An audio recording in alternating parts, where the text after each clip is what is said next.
ஜீராசி நேயர்கள் அனைவருக்கும் இனிய நல்வாழ்த்துக்கள். எல்லோரும் நன்றாக இருப்பீர்கள். இப்பொழுது மே மாதம் 18ஆம் தேதியிலிருந்து மே மாதம் 24ஆம் தேதி வரையிலான இந்த வார ராசி பலன்கள் 12 ராசிக்காரர்களுக்கு எப்படி இருக்கும்ன்றதை பார்த்துடலாம். சிம்மராசிக்காரர்களுக்கு வாரத்தின் முதல் நாள் சந்திரன் 10ஆம் இடத்தில் இருக்கிறார். வைகாசி அமாவாசைன்னு சொல்லப்படக்கூடிய சூரியனும் சந்திரனும் சேர்ந்து இருக்கக்கூடிய அமைப்பு. சூரியன் இப்போது உங்களுக்கு 10ஆம் இடத்தில் இருக்கிறார். பூரம் நட்சத்திரக்காரர்கள் எல்லாருக்குமே அப்படியே பாதிப்புகள் தெரிய ஆரம்பித்து விட்டன அப்படிங்கிறது தான் உண்மை. போன ஒரு வருஷம் முழுக்கவே அப்படியே மகம் நட்சத்திரக்காரர்கள் பாதிக்கப்பட்டது போக இப்போது பூரம் நட்சத்திரக்காரர்களுக்கு அட்டமத்து சனியுடைய பாதிப்புகள் இப்போது தெரிய ஆரம்பிக்கின்றன. ஆனாலும் பெரிய கெடுதல்கள் எதுவும் இல்லாமல் சின்ன பின்னடைவுகள், எதையும் ஒரு வருடம் கழித்து சமாளித்துக் கொள்ளலாம் என்கின்ற வகையாக சின்ன பின்னடைவுகள் இப்போது அட்டமத்து சனியின் காரணமாக பூரம் நட்சத்திரக்காரர்களுக்கு நடக்க ஆரம்பிச்சிருக்கின்றது தான் உண்மை. இந்த வாரம் பெரிய சோதனைகள்லாம் இருக்காதுங்க. செவ்வாய் புதன் ஆகிய 2 நாட்களும் 11ஆம் இடத்துல வளர்பிறை சந்திரனாக குரு சுக்கிர சந்திர அமைப்புகள் ஏற்படுகிறது. ஆக செவ்வாய்க்கிழமையும் புதன்கிழமையும் என்ன நினைச்சு செய்ய ஆரம்பிக்கிறீங்களோ, எதை டக்குன்னு இதை இப்போ ஆரம்பிக்கலாமா நினைக்கிறீங்களோ தைரியமாக ஆரம்பிங்க.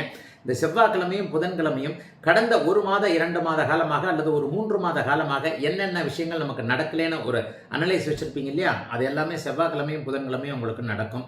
வியாழக்கிழமையும் வெள்ளிக்கிழமையும் பார்த்தீங்கன்னா 12ஆம் இடத்துல சந்திரன் வலிமையாக இருக்கிறார். அதாவது வலிமைனா ஆட்சி பெற்ற பலத்தோடு ஒரு 12ஆம் இடத்துல வளர்பிறை அமைப்பாக இருக்கிறார். தொலைதூரத்திலிருந்து நல்ல தகவல்கள் வருவது, வெளிநாடு வெளிமாநிலம் போன்றவைகளுக்கு போக வேண்டும் என்கின்ற எண்ணத்தில் இருப்பவர்களுக்கு அதற்கான அனுமதிகள், ஏற்கனவே வெளிநாடு வெளிமாநிலத்தில் இருக்கக்கூடியவர்களுக்கு இருக்கின்ற இடங்கள்லேயே நல்லவைகள் நடக்கக்கூடிய அமைப்புன்னு சிம்மராசிக்காரர்களுக்கு செலவுகள் இருந்தாலும் அதற்கேற்ற வருமானங்கள் வரக்கூடிய அமைப்பு. குறிப்பாக மகம் நட்சத்திரத்தை பிறந்தவங்க எல்லாருக்குமே ஒரு சந்தோஷம் இருக்கக்கூடிய அமைப்புகள் கண்டிப்பாக உண்டுங்க. வார இறுதி நாளான ஞாயிற்றுக்கிழமை உங்கள் ராசியிலே சந்திரன் வந்து உட்கார்றார். அன்றைக்கு குழப்பங்கள் தீரக்கூடிய ஒரு நல்ல சந்தர்ப்பங்கள் வாய்க்கக்கூடிய நண்பர்கள் சரியாக விதத்தில் அமையக்கூடிய ஒரு அருமையான வாரமாக அமைஞ்சிருக்கேங்க. சிம்மராசிக்காரர்கள் எல்லோருக்கும் இந்த சந்திராஷ்டமம் இல்லாத வாரம். கன்னிராசிக்காரர்களுக்கு இந்த வாரம் சந்திராஷ்டமம் இல்லை. வாரத்தின் ஆரம்பத்திலேயே லாபாதிபதியாகிய சந்திரன் 9ஆம் இடத்தில் இருக்கிறார். ராசிநாதனும் சுக்கிரனும் பரிவர்த்தனையாகி 9-10 கூடிய கர்மாதிபதி யோகம் ஏற்படுது. 10ஆம் இடத்துல சந்திரன் குரு சுக்கிரன் போன்றவர்கள் செவ்வாய்க்கிழமையும் புதன்கிழமையும் சேர்ந்துருக்கிறாங்க. இது ஒரு மிகப்பெரிய அமைப்பு. வியாபாரம் பண்ணுறவங்க, தொழில் பண்ணுறவங்க, விவசாயம் பண்ணுறவங்க, வேலைக்கு போகிறவங்க, பணம் சார்ந்த துறைகளில் இருக்கக்கூடியவர்கள், வங்கித்துறை, ஆசிரிய பணி போன்ற அமைப்புகள் எல்லாத்துலையும் இருக்கக்கூடியவர்கள் எல்லாருக்குமே, பொருளாதார நிபுணர்கள், பொருளாதாரம் சார்ந்த விஷயங்கள், வட்டிக்கு விடுறவங்க, சீட்டு பிடிக்கிறவங்க எல்லாருக்குமே இந்த வாரம் அட்டகாசமான வாரங்க. செவ்வாய்க்கிழமையும் புதன்கிழமையும் அருமையான வாரம். செவ்வாய்க்கிழமையும் புதன்கிழமையும் வியாழக்கிழமையும் வெள்ளிக்கிழமையும் சேர்த்துக்கலாம். இந்த 4 நாட்கள் 10ஆம் இடத்திலும் 11ஆம் இடத்திலும் சந்திரன் இருக்கின்ற காரணத்தினாலும் ராசிநாதன் 9ஆம் இடத்துல பரிவர்த்தனையாகி இருக்கின்ற காரணத்தினாலும் எதையும் துணிந்து செய்யலாம் என்கின்ற அமைப்பு இப்போது கன்னிராசிக்காரர்களுக்கு உண்டு. வேலை போனால் கவலைப்படாதீங்க, அதை விட ஒரு நல்ல வேலை கிடைக்கும். உங்களுக்கான இருக்கை, சீட்டு, சேர் அப்படியே உங்களுக்கு ஃபிக்ஸ் ஆகக்கூடிய அமைப்புகள் கண்டிப்பாக இந்த வாரத்தில் உண்டு. வயதிற்கேற்றாற் போலவும் பிறந்த ஜாதக அமைப்பிற்கேற்றாற் போலவும் எதிலும் ஒரு பெரிய அமைப்புகள் உருவாகக்கூடிய ஒரு அருமையான நல்ல வாரமாக இந்த வாரம் அமைஞ்சிருக்குங்க. சந்திராசிரமம் எதுவும் இல்லைங்க. தொழில் முன்னேற்றம் இருக்குங்க, வேலை முன்னேற்றம் இருக்குங்க. சிலருக்கு எதிலுமே இதுவரைக்கும் இருந்து வந்த தடைகள் ஒரு மாதிரி வெக்ஸ் ஆகி போன நிலைமையெல்லாம் டக்குன்னு அப்படியே மாறக்கூடிய அமைப்புகள் கண்டிப்பாக எல்லா நிலைமைகளையும் இப்போது அனைத்து கன்னிராசிக்காரர்களுக்கும் உண்டு.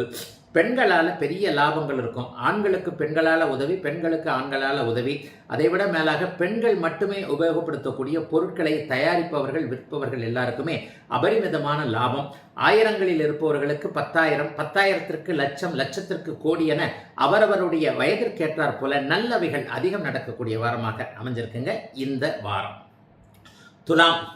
துலாம் ராசிக்காரர்களுக்கு இந்த வாரம் சந்திராஷ்டமத்தில் தான் ஆரம்பிக்குது. திங்கக்கிழமை மட்டும் உங்களுக்கு சந்திராஷ்டமம். போன ஞாயிற்றுக்கிழமையிலிருந்தே உங்களுக்கு சந்திராஷ்டமம் ஆரம்பிச்சிருச்சு. ஆக இந்த வாரம் 18ஆம் தேதி திங்கட்கிழமை இரவு 10:05 வரைக்குமே உங்களுக்கு சந்திராஷ்டமம். வாரத்தின் முதல் நாள் இந்த தடவை சந்திராஷ்டமம். அந்த ஒரு நாள் மட்டும் நாக்கை கொஞ்சம் கட்டுப்பாடோடு வச்சிருக்க வேண்டிய அமைப்புகள் உண்டு. என்னன்னு பார்த்தீங்கன்னா அமாவாசை சந்திராஷ்டமம். சுப சந்திராஷ்டமே இல்லை. கொஞ்சம் மனசு கொஞ்சம் கலக்கமாக இருக்கும். வாரத்தின் முதல் நாள் சந்திராஷ்டம நாளாக ஆரம்பிப்பதனால கொஞ்சம் மூடி டைப்பாக இருப்பீங்க. திங்கக்கிழமை மட்டும் என்னையா இது நம்ம ஒன்று நினச்சா இது ஒன்று நடக்குது, இவர் ஒன்று அப்படி சொல்கிறார் இப்படி சொல்கிறாருன்ற மாதிரியாக திங்கட்கிழமை மட்டும் எல்லாவற்றிலும் பொறுமையாகவும் நிதானமாகவும் கவனமாகவும் ஒரு காய் நகர்த்தலில் ஈடுபடக்கூடிய அமைப்புகள் இப்போது உண்டு. அவசரப்படாதீங்க, யாரையும் திட்டிடாதீங்க. பணம் சார்ந்த விஷயங்களில் கொடுக்கல் வாங்கல் வேண்டவே வேண்டாம், கையெழுத்து போடுறது வேண்டாம், முடிவெடுக்கிறது வேண்டாம், இவரை நம்புறது அவரை நம்புறதுன்ற கதையே இருக்க வேண்டாம். அதனை அடுத்து பார்த்தீங்கன்னா செவ்வாய் புதன் வியாழன் வெள்ளி சனி இந்த அத்தனை நாளும் அருமையாக இருக்கிறாரு. 9ஆம் இடத்துக்கும் 10ஆம் இடத்துக்கும் 11ஆம் இடத்துக்கும் வந்துடுறாரு. இந்த ஒரு நாள் கொஞ்சம் டல்லாக இருந்ததை சேர்த்து வச்சு ஒரு 6 நாள் அற்புதமாக நல்லா இருப்பீங்க.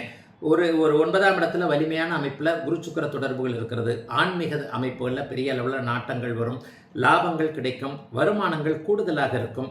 தான தர்மம் செய்யக்கூடிய அளவிற்கு, அடுத்தவர்களுக்கு உதவிகள் செய்யக்கூடிய அளவிற்கு செவ்வாய்க்கிழமையிலிருந்து வருமானங்கள் கண்டிப்பாக வருகிறது. தொழில் மேன்மை இருக்கும். வியாழக்கிழமையும் வெள்ளிக்கிழமையும் வியாபாரம் நல்லா இருக்கும். விவசாய பெருமக்களுக்கு கை கொடுக்கக்கூடிய அமைப்பு உண்டு. குடும்பத்தில் கொஞ்சம் அமைதி இருக்கும். என்ன செய்யலாம் ஏது செய்யலாம்ன்றதுல ஒரு தெளிவான தீர்மானங்கள் இருக்கக்கூடிய அமைப்பு.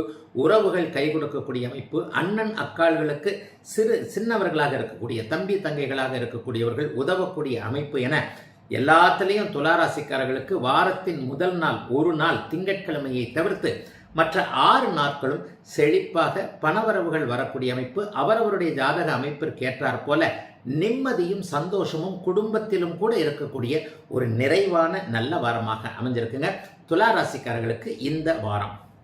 விருச்சிக ராசிக்காரர்களுக்கு செவ்வாய்க்கிழமையும் புதன்கிழமையும் சந்திராஷ்டமம். திங்கட்கிழமை நைட்டே ஆரம்பிச்சிருது உங்களுக்கு. 18ஆம் தேதி திங்கட்கிழமை இரவு 10:05 அப்படியே செவ்வாய்க்கிழமை புதன்கிழமை நைட்டு வரைக்கும், புதன்கிழமை நைட்டு 20ஆம் தேதி புதன்கிழமை இரவு 10:39 வரைக்கும் சந்திராஷ்டமம். அதாவது செவ்வாய் புதன் 2 முழு நாட்களும் உங்களுக்கு சந்திராஷ்டமம். திங்கட்கிழமை 7ஆம் இடத்துல அமாவாசை சந்திரன் வந்து பாக்கியாதிபதி உச்சத்தில் இருக்கிறார். திங்கட்கிழமையில அந்த ஒரு நாள் மட்டும் அப்பா அம்மாவுடைய ஆதரவுகள் கிடைக்கக்கூடிய அமைப்பு உண்டு. அன்றைக்கி தர்மகர்மாதிபதி யோகம் உங்களுக்கு முழுசாக செயல்படும். தொழில்துறை அமைப்புகள்லாம் நல்லா இருக்கும். திங்கட்கிழமை தைரியமாக துணிஞ்சு எதையும் செய்யலாம். ஆனால் செவ்வாய்க்கிழமை புதன்கிழமை 2 நாளும் உங்களுக்கு சந்திராஷ்டமம் வந்துருதா. சந்திராஷ்டமத்தில் கூட அவர் குரு சுக்கிரன் வலிமையாகத்தான் இருக்கிறார். அமாவாசை அடுத்து விலகி குரு சுக்கிரனோடு சந்திராஷ்டமம் நடக்குது. பெரிய அளவில் சுப சந்திராஷ்டமம்னு நாங்கள் சொல்லுவோம். சுப சந்திராஷ்டமத்தில் வேற எந்த குழப்பம் இதுவும் லாஸும் இருக்காது.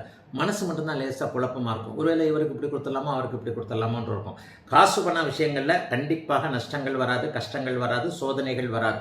ஆனால் செவ்வாய்க்கிழமையும் புதன்கிழமையும் மனசு கொஞ்சம் குழப்பமாக இருக்குன்றதுனால அன்னைக்கு மட்டும் கொஞ்சம் கையை யார்கிட்டையும் நீட்டி கொடுத்துடாம எதையும் கையெழுத்து போட்டுறாம அந்த வர்ற ஃபேக்ட் எஸ்எம்எஸ் ஃபேக்ட் இந்த ஸ்கேம் கால்ஸ் எல்லாம் சொல்கிறோம் இல்லையா, நாங்கள் அங்கேருந்து பேசுகிறோம், பார்சல் ரிட்டர்ன் ஆயிடுச்சு, உங்கள் இதில் இப்படி ஆகிப்போச்சு அப்படி ஆயிடுச்சுன்னு பயமுறுத்துகிற கால்கள்லாம் வருதில்ல, இதெல்லாம் இந்த செவ்வாய்க்கிழமையும் புதன்கிழமையும் வரும். ஆகவே சோஷியல் மீடியாவில் கொஞ்சம் கவனமாக இருங்க. பாதி பேர் போலி ஐடியில் தான் பேசுகிறாங்க, போலி ஐடியில் தான் பணம் கேட்குறாங்க.